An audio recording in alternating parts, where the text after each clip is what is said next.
If you're constantly touching things in your environment and making things by hand, you're just going to notice different properties about them.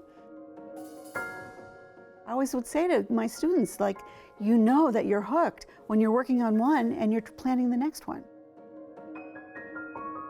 A lot of these techniques that we're using have been used for ages, and there's something about doing that and working with your hands and also knowing that humans have also done this hundreds and hundreds of years ago, the same exact action. It's hard to find places where it feels like we can intersect from different walks of life, from different races, genders, classes, and still come together and have something in common and feel like connected. And one way you can do that is just through a craft.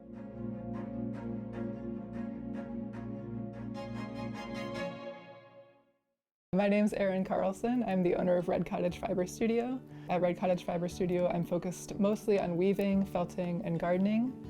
I love teaching. The majority of my classes are complete beginner-friendly.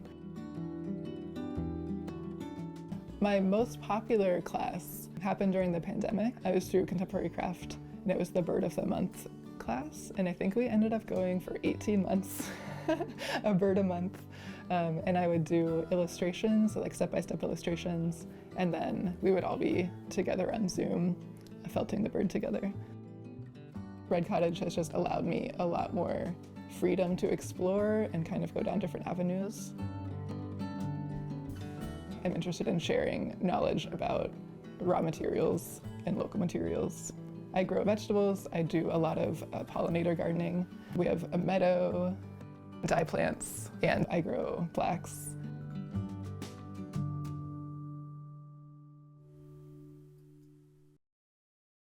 The Rust Belt Linen Project is within the Rust Belt Fibershed, so it's 250 miles, kind of in a circle around Cleveland.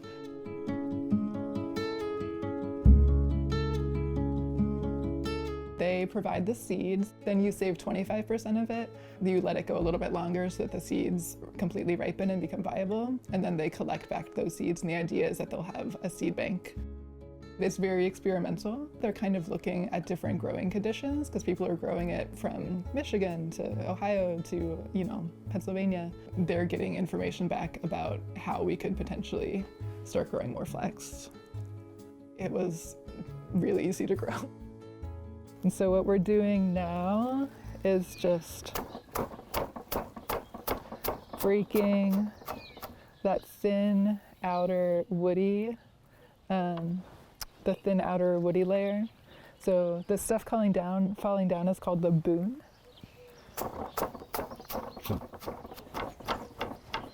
Okay, so I'm pretty happy with how that's looking. So hackling. The idea is you just start at one end. It's much like working like knots out of your hair. For spinning, there are specific flax wheels. So there's often a place on the wheel to hold a distaff. And what a distaff is kind of like a stick, and you can arrange the fibers on it, and then you're actually just pulling the fibers down from the distaff as you're spinning. And when it has spin in it, that's the point where you start calling it linen. The cool thing about it is that I have all these tools. There's been so many different ways that people have done it. Like the first people that were processing wild flax, they were like stepping on it or hitting it with rocks, and then they were like beating it against the tree. There's so many ways to accomplish this, and you don't have to have like these very specific tools to do it. I met Erin through the Rust Belt Fibershed. The way that I became involved is through the One Year, One Outfit project. It's a project that organization hosts where you want to source your raw materials for fiber processing within the Rust Belt Fibershed.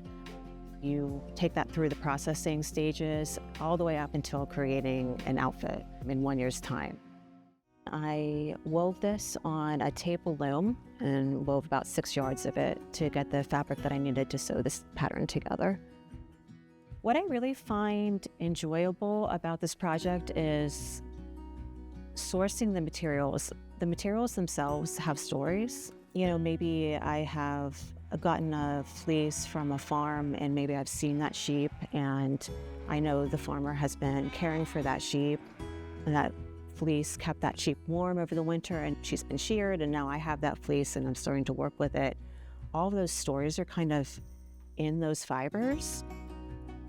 I also grow and keep a dye garden too, and I use some of my natural dyes in with the things that I like to make.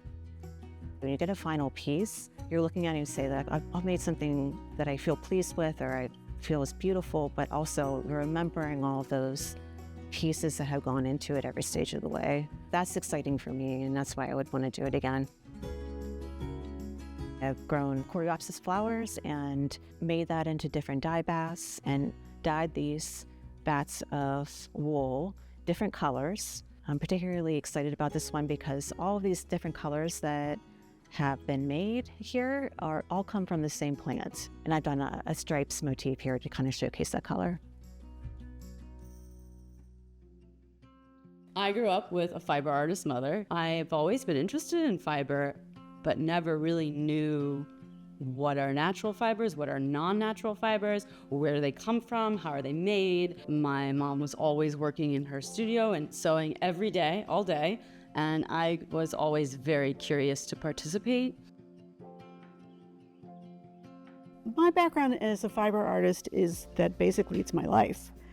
I read an article in Ms. Magazine about quilt making as a woman's art form, and I saw how important quilt making was to the women's community. I knew right away that that's what I wanted to do. I'm currently the object of an exhibit at the Heinz History Center. It's called Louise Silk, A Patchwork Life. I decided I want to make a plan for myself to complete my work.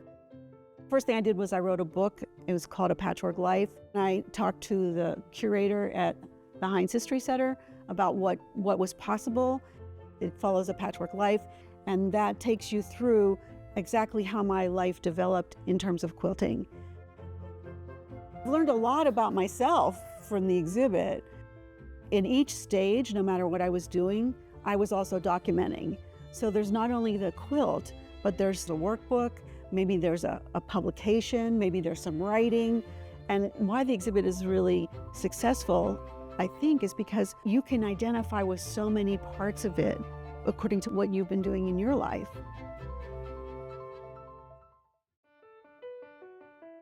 I'm wanting to weave more because I love contemporary craft and the people there. I am really amazed by just how many skills there are. When you have a fiber community that really cares, everything is up for discussion. I have never been turned away from a fiber artist wanting to share what they do. It is great to have the community that we're learning together, and if everyone's following their own interests, then you just get to share everyone's knowledge. People are becoming more and more aware of what they've been missing. I think one thing that's really empowering about the fiber community is that you don't need money or knowledge or even a family history or even a connection, anything to get started.